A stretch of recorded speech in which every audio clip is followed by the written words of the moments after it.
on a évoqué le sujet, le shiur précédent, sur le fait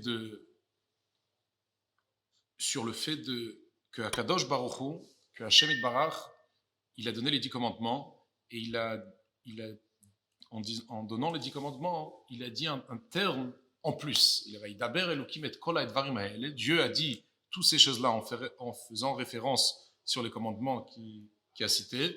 Les morts en disant. Il a demandé c'est quoi le mot en disant. Disant à qui? C'est quoi le mot disant? Alors, en fait, le mot en disant, c'est en disant dans le sens où il veut qu'on concrétise les paroles qui ont été citées dans les 10 commandements, c'est-à-dire dans le don de la Torah, que ça fait plus de 3000 ans, aujourd'hui, en 5781, 2021, et qu'on a le même impact, la même force qu'avant. Et c'est ça le mot en disant. En disant, ça veut dire, je vais faire en sorte que tes paroles seront que des répétations de qu'est-ce que je dis. C'est quoi en disant? Quand je te dis, Moshe, s'il te plaît, telle et telle personne m'a dit ça, je te dis quelque chose en disant. En disant, ça veut dire que je veux que tu les répètes. Dieu, qu'est-ce qu'il veut de nous? Il veut qu'on nous, à l'heure d'aujourd'hui, n'importe quelle personne, n'importe quel endroit du monde, quand il dira les paroles de Torah, ça sera de manière d'annulation, de manière qu'en fait, c'est les paroles qui parlent, c'est les dieux qui parlent à travers lui. Et il est là que en tant que un acteur, mais un acteur secondaire par rapport à la parole essentielle. La parole essentielle, ce sera Dieu. Il veut que ça soit le mot en disant, dans le sens où on répète, on n'est que un élément de transmission. Et c'est quoi? C'est la parole de Dieu. Qu'à l'heure d'aujourd'hui, n'importe quel temps après le don de la Torah, nous sommes que là pour ouvrir la bouche et Dieu parlera avec nous. Alors c'est vrai, certes, ça a besoin d'une énorme annulation pour avoir cette force que qu'est-ce que tu dis, c'est Dieu qui parle à travers ta parole, et tu es juste là le répéteur de la parole, tu es déjà juste répété puisque c'est le Dieu qui passe à travers toi. C'est vrai que c'est comme le terme qui est dans le Talmud nous dit Ta'an leshoni, c'est pas Dante, c'est Dantéine qui dit ça. Ta'an leshoni mratecha, ma langue va juste être le vecteur de tes paroles. Ma langue va être que le vecteur, c'est-à-dire que c'est tes paroles qui traverseront à travers ma voix, ma gorge et ma langue. Okay, un autre passage qui dit mes paroles je les mettrai dans ta bouche. Dieu dit Dvara yasher samti beficha, c'est-à-dire mes paroles je les mettrai dans ta bouche. C'est Dieu qui parle à travers ta bouche. Comment tu peux arriver à ça? Il faut une grande annulation. Et bien justement c'est ça, qu'est-ce qui s'est passé? Au don de la Torah, Akadosh Baruch Hu nous a donné cette force-là d'être annulé et de pouvoir à la finale, grâce à cette annulation-là, transmettre que c'est Dieu qui parle à travers notre parole. C'est même plus moi que je parle, c'est Dieu qui parle quand j'étudie la Torah. Ça, c'est la force d'étudier la Torah. N'importe quelle personne dans le monde, quand il étudiera la Torah, il peut être tout seul, il peut être avec un petit bourg, etc. Il va avoir à la finale Dieu qui parle à travers lui.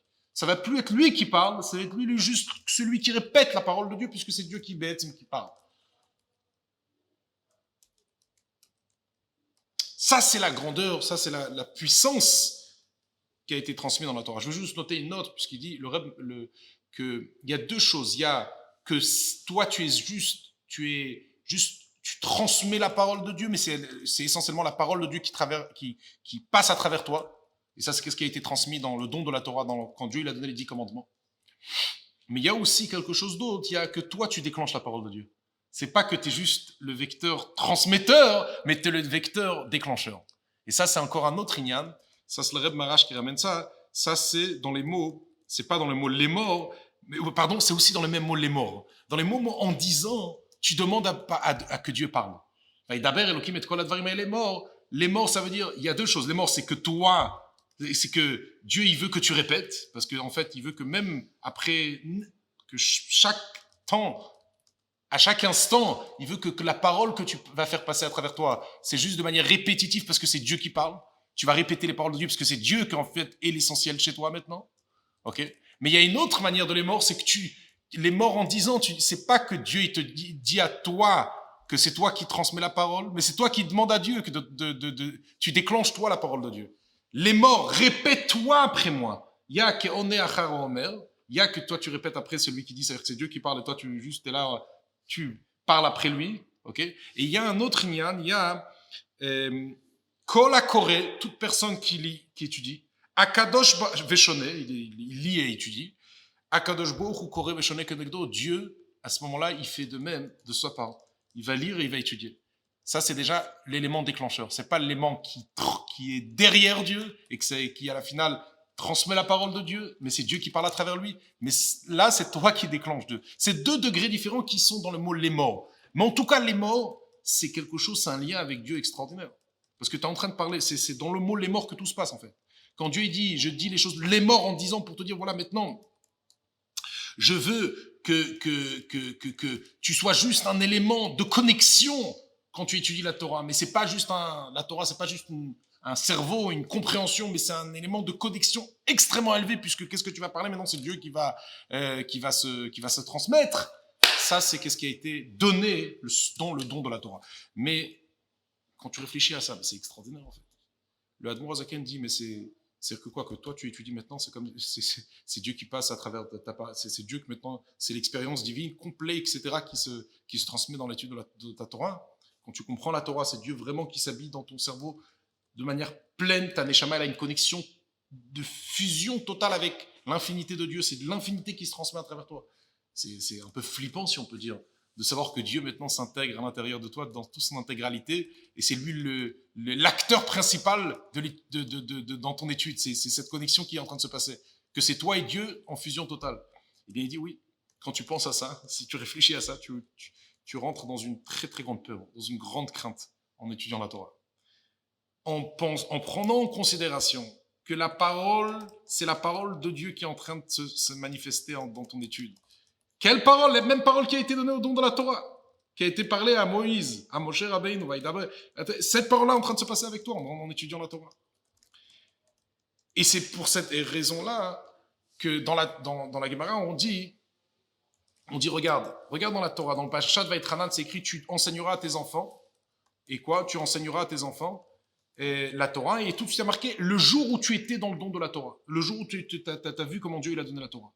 Quel rapport l'enseignement avec le jour du don de la Torah? La Gemara dit, parce que l'enseignement doit être comme au don de la Torah. Toi, quand tu es maintenant ici, dans la Masechet Brachot, page 22, recto, quand toi tu es ici, en train d'étudier, ça doit être à la même niveau et au même stade que quand on a donné la Torah. Que bien sûr qu'à ce moment-là, quand on a vu cette manifestation céleste, des paroles de Dieu, tête à colotte, ils ont vu les paroles de Dieu, face à face, Dieu nous a parlé quand on a reçu la Torah.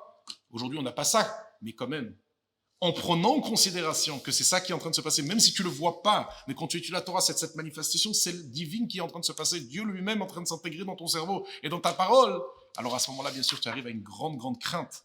Tu as une grande, grande crainte. Et comme quand c'était au don de la Torah, que tout le monde était en transe et en peur de cette manifestation divine que Dieu s'est manifesté complètement. Et juste pour terminer avec une histoire très intéressante, il y avait un chassid qui s'appelait Radat Tzrein, que j'ai eu le srout, que c'est aussi de ma famille. Ma grand-mère, c'est une Tzrein avant le mariage, pendant mon arrière-grand-mère, du côté de ma mère. Et c'était un des plus grands chassidim qui existent dans l'histoire Chabad. Très, très grand chassid, un Gaon Olam, un génie mondial dans la Torah. En même temps, dans la chassidoute, il est très, très, très grand. Avant Bar Mitzvah, il est rentré chez le Tzemar Tzedek, chez le troisième rabbi de Lubavitch. Et le Tzemar Tzedek lui a dit, son père lui a fait rentrer, son père c'est celui qui a fait en sorte que le Tzemar Tzedek devienne rabbi. Il s'appelait Père Etzrein, le père Radat Tzrein. Le Tzemar Tzedek ne voulait pas devenir rabbi. Le Tzemar Tzedek c'était le troisième rabbi de Lubavitch, il ne voulait pas. Un qui lui a dit, il lui a fait toute une Torah, que lui devienne rabbi, et il acceptait. Pour vous dire c'était qui ces personnages-là. Lui, il est rentré avec son fils en Yechidot, il a dit voilà, ça c'est mon fils. Le Tzemar Tzedek qui regarde fort, le troisième rabbi regarde, d'ailleurs il a le même prénom que notre rabbi à nous, il regarde fort l'enfant et lui dit Hirsho. Il dit, en fait il s'appelait Tzvi. Comme Tzvi, c'est la traduction en yiddish, ça veut dire une gazelle. Et en yiddish c'est Hirsch. Il dit Hirsho, arrête d'être un enfant. Quand tu fais la bracha, pense à qui tu l'as fait.